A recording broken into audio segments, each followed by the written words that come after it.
because it is extra terrestrial, it is extra physical, it is super physical, therefore super normal. Right? You have some more tea? The gracious host is K.N. Rao. Swap his Indian tunic for a black robe and the white-bearded Rao could have walked from the pages of Harry Potter as Hogwarts headmaster. A retiree, Rao once ran India's vast Comptroller and Auditor General's office. He now directs one of India's premier astrology schools in New Delhi just as rigorously. Our astrology is very, very highly developed. It needs lot of concentration, very good deal of training. Astrologers of old would hunch over elaborate charts, but Rao consults a computer, Blinky, with astrological charts. The software provides the astronomy, the basis of astrology. Renowned for his predictions, Rao offered this forecast weeks before it happened. USA and Obama will be in very aggressive mood. Till 19th October, you see major aggressive decisions will be taken by US. It's not uncommon in India to find highly educated people from accomplished professions becoming astrologers. The farthest planet which we believe has effect on human life is Saturn. That's retired wing commander turned astrologer H.S. Hyundai. I drop in on him with a Bangalore businesswoman, Simran Mangaram. She finds Hyundai's Air Force background reassuring. He knows what he's doing. You know, he's not a quack of astrologers like quack of doctors. Nor does Hyundai oversell astrology. He calls it a judicious mix between destiny and self-effort. We are all passing through life by groping in darkness. For that purpose, this is a tool. Now it is left to me to use a tool or not. Simran says her mother first used that tool on her as an infant. At 6 months, she had her daughter's horoscope prepared. Years later, she obsessed over Simran's marriage prospects. When will I get married? I mean, I was 22 when my mother started going to an astrologer to check when I'm going to get married. I got married at 36. so we went through many astrologers. Simran says 60 to 70% of what Hyundai wrote in a horoscope he did for her 8 years ago has come true. She would have a child in 2010, and she would become inexplicably ill. So, you know, I do believe in some force, but I don't know if I let that rule my life. Meet Shruti Modi. She planned the birth of her 2 children around astrological charts. The alignment of the planets at the time of your birth determines your destiny, according to the basic tenet of astrology. A real estate developer, Modi hails from a long line of believers. Every single member of this family is super affluent. All the children of this family are going to Harvard, Princeton, Wharton, Oxford. It's not a coincidence.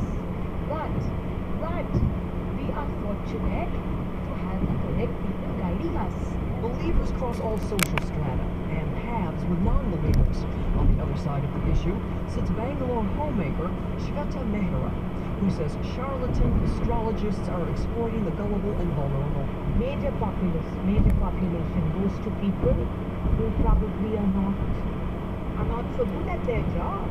Let me just say that. Do you think that it's basically superstition-based? A lot of it is superstition-based. But for anthropologist Shiv Vishwanathan, you cannot put astrology in a scientific box. It cannot be a substitute for a look at it. Spirituality, because they see it as to be closer to nature, closer to the cosmos, closer to the stars. Of course, part of it is bunkum. Bunkum notwithstanding, Vishwanathan says so pervasive is the practice that you couldn't start a business in India without consulting astrology. Let me tell you, you won't go to the science laboratory without consulting on astrology. And no one's going to confess it to you. Meanwhile, astrologer K.N. Rao says people see astrologers in India the same way others in the West seek psychiatrists. But he says the astrologer does something much greater. Because he sees the actual event taking place. I can combine both counseling and prediction. Julie McCarthy, NPR News, New Delhi.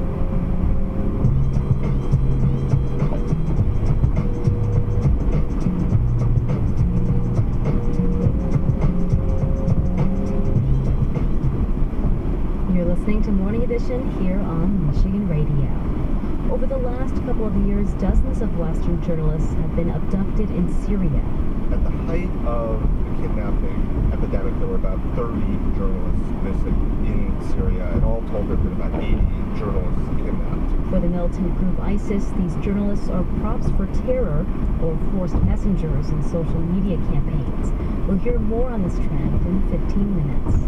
Support for Michigan Radio comes from Michigan State University's Broad Executive MBA, a 20-month degree offered for working professionals in Troy and East Lansing. Information events are scheduled across the state. Information at msuexecutivemba.org.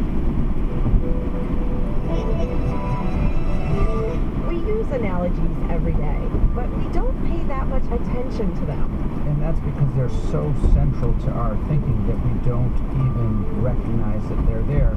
I'm Zoe Clark, in for Cynthia Canty. From mourning in America to criminal three strikes laws, how analogies persuade us, for good or for bad.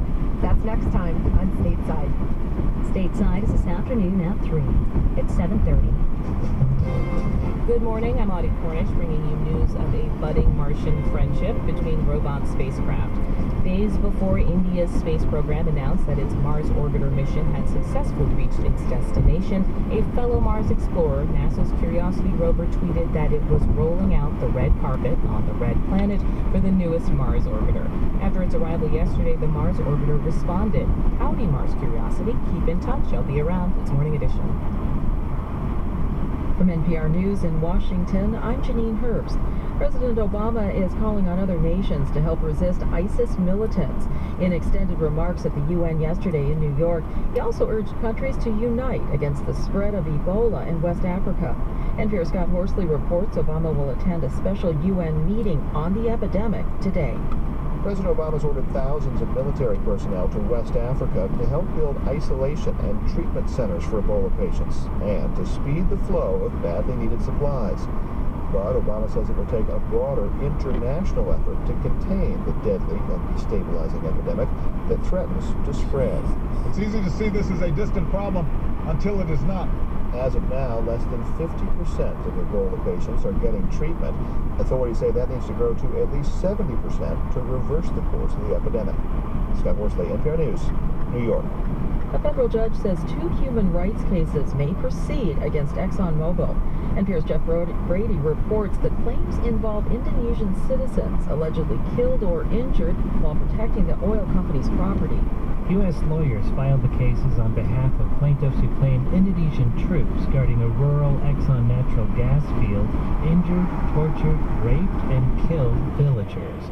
This was during a particularly violent period in that region of the country. The 2013 U.S. Supreme Court decision made it more difficult to bring cases like this, but now Federal District Court Judge Royce Lambert said lawyers for the alleged victims can amend their lawsuit to comply with the High Court ruling. ExxonMobil says the claims have no merit and that the company has worked to improve the lives of people in the region. Jeff Brady, NPR News. In Charlotte today, the U.S. Department of Justice gets one last chance to convince a court to put some of North Carolina's voting changes on hold this November. From member station WFAE, Michael Tomsick reports. The Justice Department will argue that federal Judge Thomas Schroeder fundamentally erred last month when he ruled that North Carolina's voting overhaul will not cause African Americans irreparable harm this November. The Republican-passed law includes cutting the early voting period by a week and eliminating same-day registration. Judge Schroeder accepted that some of the changes will disproportionately impact African Americans, but he said the plaintiffs failed to show there will be an inequality of opportunity. The federal appeals court for the region that includes North Carolina usually hears cases in Richmond, Virginia, but is hearing this one in Charlotte. A 3-judge panel will give lawyers for the plaintiffs and the state about an hour each to make their case this afternoon. For NPR News, I'm Michael Tomsick in Charlotte. Asian markets were mixed by the closing bell. The Nikkei in Japan up 1.2%. The Hang Seng in Hong Kong down 0.6%. European markets are trading in mixed territory. The FTSE in London down a fraction. The DAX in Germany up more than 0.4%. And U.S. futures contracts are trading mixed. This is NPR. Good morning, I'm Emily Fox of Michigan Radio 733 News. Governor Rick Snyder says Detroit Emergency Manager Kevin Orr should stick around for a while, even if the mayor and city council vote this week to remove him.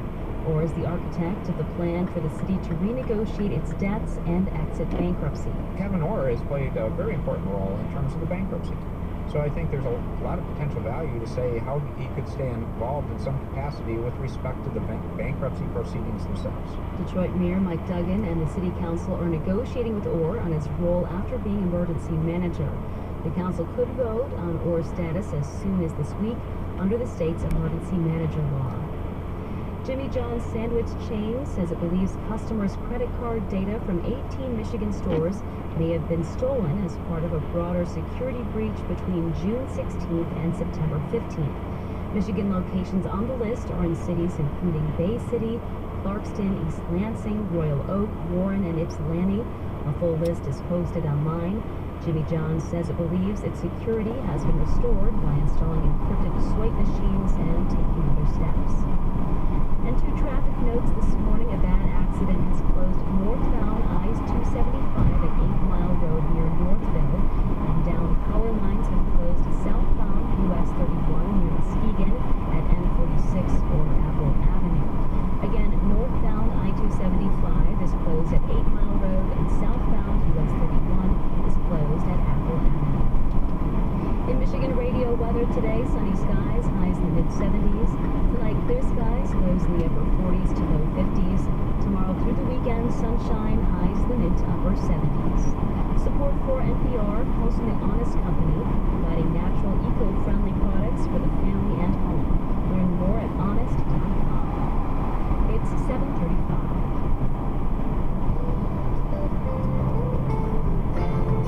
Patting yourself on the back for cutting down on calories? Well, a group of the nation's biggest food and beverage makers are doing the same.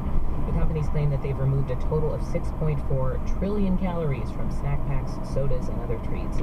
The calorie cuts are part of a nationwide effort to tackle the obesity epidemic. NPR's Allison Aubrey reports on a new study that looks at whether these efforts are making a difference. If you want to know whether 16 food companies, including Kraft and General Mills, have the power to change Americans' eating habits, you've got to track what we're buying and eating. That's what researcher Barry Popkin of the University of North Carolina has tried to do. He compared the number of calories families buy now compared to 2007. We found that families with children cut 101 calories per day in their purchases. The cuts come from items such as sugary cereals, which have been made a little less sweet, and salty snacks that are sold in those smaller 100-calorie packs. Now, changes like this may sound trivial, but Popkin argues they add up. This is where Americans are. Americans are buying 60 to 80% of their food from these packaged processed foods. And when people cut 100 calories day after day, the effect is cumulative.